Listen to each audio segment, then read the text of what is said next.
In this video, we will discuss adding a headwall breakline to a surface. If you'd like to follow along with this video, please open the file adding a headwall breakline to a surface.dwg located in the training folder as discussed in the working with this dataset video.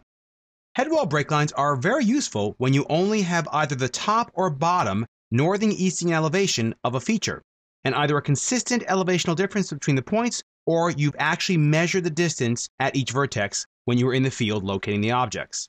This depth would, in most cases, come from the surveyor's notes, of course.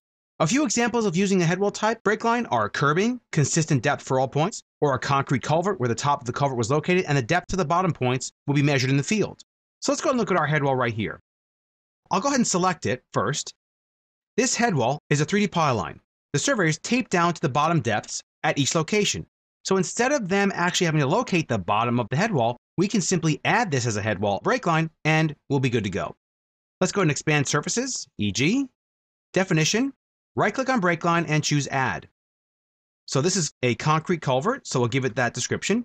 You don't have to, but it will help you when you have to go back to the surface and you want to review what data you added to it. Pick on the type dropdown, and we'll go ahead and pick on wall. We'll go ahead and click OK. Now, because this object is already selected, it'll just immediately prompt us for the offset side.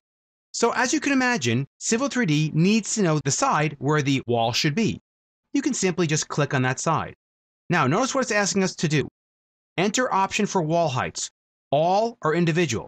So if they were all the same, like let's say a curb and gutter, then you could just say all, -0.5, you'd be done.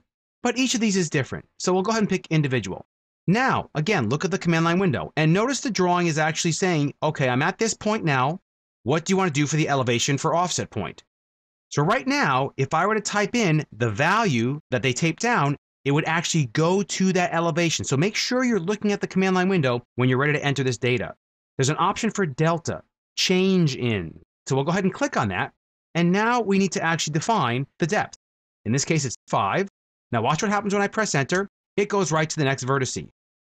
Now, when you zoom in, it will clear that graphic. So just be aware of that.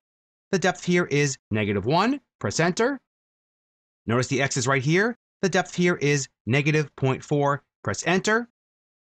And our surface immediately updates with the triangulation because we have Rebuild Automatic turned on. We'll go ahead and select it. Object Viewer. We'll change our visual style to, let's say, conceptual. And now you see our head wall is automatically created for us.